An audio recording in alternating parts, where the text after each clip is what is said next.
महाकुंभ में जो दुर्घटना सामने आई है वो बहुत त्रासद है, दुखद है और सभी के प्रति बहुत गहरी संवेदना हमारी है। लेकिन उस दुर्घटना को लेकर के सरकार को और मुख्यमंत्री को आक्षेप करना और छिद्रान्वेषण करना या उन्हें दोषी मानना, मैं समझता हूँ ये एक कुंठा का प्रकटीकरण है और कुछ नहीं है।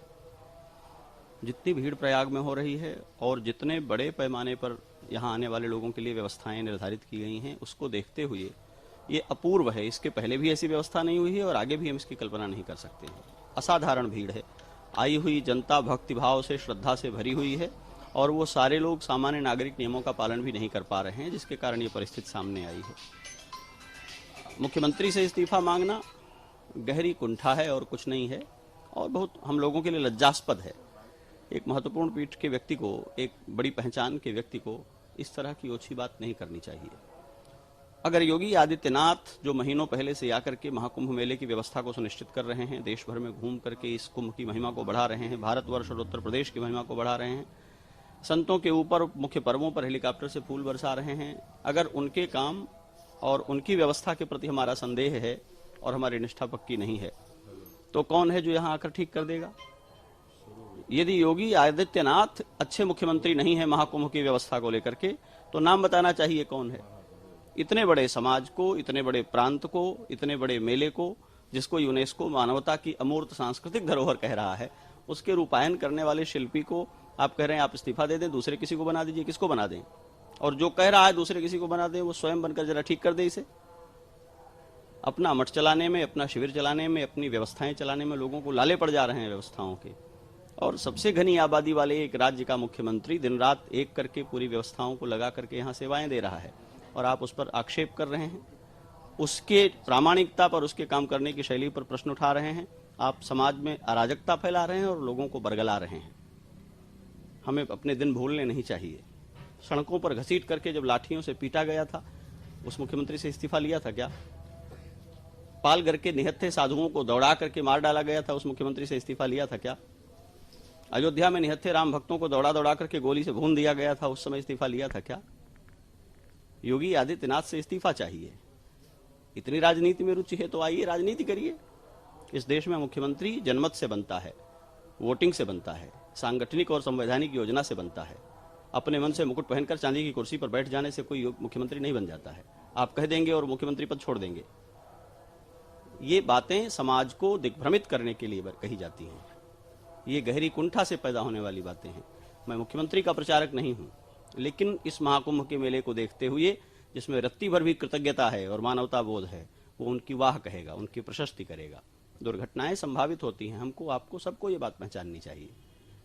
जनता एक दूसरे पर चढ़ी जा रही है, मोबाइल वीडियो पर बात करते हुए सड़कों पर चल रही है या आतुर होकर के कूद करके नहाना चाह रही है, तो मुख्यमंत्री सबको गोद में लेकर के स्नान कराएंगे क्या?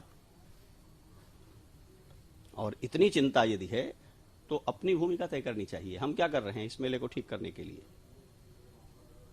बहुत लज्जास्पद है और ये सुनकर के बहुत दुख हो रहा है कि हमारे भारत के, स्वतंत्र भारत के इतिहास में एक मुख्यमंत्री जिसने अपनी सबसे बड़ी प्रतिबद्धता धर्म को, हिंदुत्व की पहचान और सम्मान को बना रखा हो, उसको धार्मिक पहचान का वहन करने वाला एक व्यक्ति कहे कि वो इस्तीफा दे दें, वो योग्य नहीं है और वो नहीं संभाल पाएगा, लिपापोती करेगा।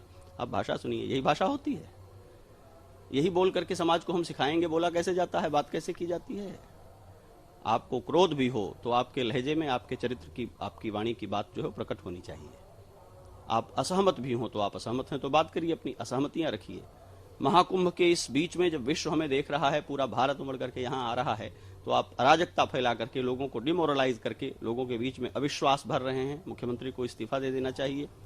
जो इस्तीफा मांग रहे हैं वो स्वयं मुख्यमंत्री बनकर ठीक कर देंगे इसको। हमारा इतिहास दुर्घटनाओं से भरा हुआ है। कोविड महामारी में लाखों लोग मरे हैं, किसको इस्तीफा दे देना चाहिए? अनेक दुर्घटनाएं हमारे सामने हैं जिसमें लोगों की मृत्यु हुई है, कौन इस्तीफा दे देगा? महामारी से लोग मरते हैं, आपदाओं से लोग मरते हैं। महाकुंभ में जो लोग मरे उनके प्रति मेरी गहरी संवेदना है, लेकिन उसमें बहुत स्वाभाविक और भीड़ के द्वारा हो जाने वाली जो परिस्थितियां हैं, उन परिस्थितियों से ऐसा हुआ है। सेवा देते हुए पुलिसकर्मी मरे हैं, वहां इंस्पेक्टर की मृत्यु हुई है। पुलिस भाग गई थी, काम नहीं कर रही थी क्या? अनाउंस कर रहे हैं पुलिस ऑफिसर की आप लोग नहाइए, यह जगह खाली करिए। सबके काम करने की एक सीमा है। सारी अच्छाइयों का विधिवत पालन करते रहने पर भी जहां जनसम्मर्द इकट्ठा होता है वहां दुर्घटनाएं संभावित रहती हैं। व्यवस्थाओं को, शासन को दुर्घटनाएं रोकनी होती हैं, वे इस पर काम करते हैं। दिन रात पुलिस प्रशासन, व्यवस्था, सरकार के लोग एक पांव पर खड़े रहकर काम कर रहे हैं। हम सारी व्यवस्थाओं को निरस्त कर देंगे तो फिर हमारे भीतर ही इतना सिद्धिबल होना चाहिए कि मरे हुए लोगों को जीवन दान कर दें, वापस मंत्र पढ़ करके फूंक दें, या कोई ऐसा हम स्तंभन कर दें, ऐसी कोई व्यवस्था कर दें कि भीड़ उन्माद से एक दूसरे पर गिरेगी नहीं। आप मेला चल करके आ रहे हैं, कौन सी व्यवस्था लागू कर दी जाएगी? जिसकी गाड़ी रोक दी जाती है वो व्यवस्था की शिकायत करता है, जिसकी गाड़ी पास हो जाती है वो व्यवस्था की तारीफ करता है, और उसकी गाड़ी के लिए जिन पैदल चलते लोगों को सड़क से भागना पड़ता है फिर वे व्यवस्था को गाली देते हैं। जिस भीड़ में, जिस मेले में पैदल बच्चों को पीठ पर लादे, गठरी सिर पर लादे हुए आबाल, वृद्ध, स्त्री, पुरुष चल रहे हैं और सड़क पर चलने की जगह नहीं मिल रही है, उसी भीड़ में चलने के लिए माननीय लोगों को पास जारी किए गए हैं और गाड़ी मोटर लेकर के घूम रहे हैं और कह रहे हैं मुख्यमंत्री को इस्तीफा दे देना चाहिए। ये अशोभनीय बात है और किसी धर्माचार्य के मुंह से बिल्कुल शोभनीय नहीं है। मुख्यमंत्री जो कुछ कर रहे हैं वो असाधारण है, उसकी जितनी प्रशंसा की जाए वो कम है। वो रोए हैं कैमरे के सामने, उन्होंने अपना दुख व्यक्त किया है, इससे ज़्यादा कोई क्या कर सकता है? सरकार वो सब कर रही है जो करना चाहिए। दुर्घटना दुखद है, नहीं दोहराए, सबका जीवन सुरक्षित हो, इस बात की मंगल कामना। आचार्य मिथिलेश नंदिनी शरण, सिद्धपीठ, श्री हनुमान निवास, अयोध्या।